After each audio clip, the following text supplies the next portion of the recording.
పిఠాపురం నియోజకవర్గానికి మహర్దశ. పిఠాపురం టూరిజం ప్లేస్గా కూడా అపోలో ఆసుపత్రి ఏర్పాటుకు రెడీ. రెండు రాష్ట్రాల్లో ఇదే హాట్ టాపిక్. జనసేన అధినేత పవన్ కళ్యాణ్ ప్రాతినిధ్యం వహిస్తున్న పిఠాపురం నియోజకవర్గానికి మహర్దశ పట్టనుంది. అసలు పవన్ కళ్యాణ్ అక్కడ పోటీ చేయడం, అక్కడ సొంత ఇల్లు కొనుగోలు చేయడంతోనే భూముల ధరలు 4 రెట్లు పెరిగాయి. గతంలో 4 ఎకరాలు అమ్మి అమ్మాయి పెళ్లి చేయాలనుకుంటే ఇప్పుడు 6 ఎకరం విక్రయిస్తే వివాహం పూర్తవుతుందని అక్కడ భూముల యజమానులు చెప్తున్నారు. రియల్ ఎస్టేట్ వ్యాపారం కూడా ఊపందుకుంది. పిఠాపురంలో పవన్ కళ్యాణ్ పోటీ చేయడంతో రెండు రాష్ట్రాల్లో అది హాట్ టాపిక్గా మారింది. పిఠాపురం టూరిజం ప్లేస్గా తయారవుతుందని అందరూ అంచనా వేస్తున్నారు. పవన్ కళ్యాణ్ పోటీ చేసినప్పటి నుంచి పిఠాపురానికి క్రేజ్ పెరిగింది. అందులో ఆయన అక్కడ ఇంటి నిర్మాణానికి అవసరమైన స్థలాలు కొనుగోలు చేయడంతో మరింతగా భూముల ధరలు ఊపందుకున్నాయి. అప్పటి నుంచి ఇక పిఠాపురంలో భూముల ధరలు తగ్గడం లేదు.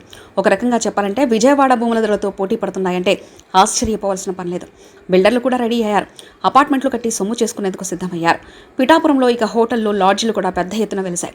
గతంలో లేని సదుపాయాలన్నీ హోటల్లో కల్పిస్తూ పర్యాటకులను ఆకట్టుకుంటున్నారు.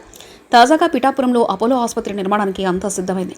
రామ్ చరణ్ ఎన్నికల ప్రచారానికి వచ్చిన సందర్భంగా అపోలో ఆసుపత్రిని నిర్మిస్తామని హామీ ఇచ్చారు. ఈ మేరకు రామ్ చరణ్ పిఠాపురంలో 10 ఎకరాల భూమిని కొనుగోలు చేశారు. ఆ భూమిలో అపోలో ఆసుపత్రిని నిర్మించనున్నారు. మల్టీ స్పెషాలిటీ హంగులతో ఈ ఆసుపత్రిని నిర్మించబోతున్నారని తెలిసింది. ఈ మేరకు చిరంజీవి అభిమానుల సంఘం రాష్ట్ర అధ్యక్షుడు స్వామినాయుడు ప్రకటించారు.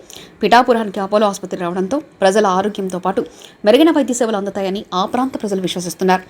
పిఠాపురంలో అపోలో ఆసుపత్రి నిర్మాణం జరిగితే చుట్టుపక్కల ప్రాంతాల వరకు కూడా వైద్యం కోసం వచ్చే అవకాశం ఉంది. దీంతో పిఠాపురం దశ తిరగనుందని చెప్తున్నారు. ఇన్నేళ్లు పిఠాపురానికి పట్టని మహర్దశ పవన్ కళ్యాణ్ పోటీతో మరిన్ని సభకులు అద్దుకుంది. మరో కాకినాడ పట్టణంలో పిఠాపురం మారే అవకాశం ఎంతో దూరంలో లేదని స్థానికులు చెప్తున్నారు. జనసేన అధినేత పవన్ కళ్యాణ్ పిఠాపురం ప్రజలు భారీ మెజార్టీతో గెలిపించడంతో ఇక్కడ అన్ని రకాల మౌలిక సదుపాయాలు కల్పించేందుకు పవన్ తన వంతుగా డిప్యూటీ సీఎంగా ప్రయత్నం చేస్తే మరింత అభివృద్ధి చెందకమానదు. సో పిఠాపురం వాసులు ఇంతకంటే గుడ్ న్యూస్ ఏముంటుంది చెప్పండి.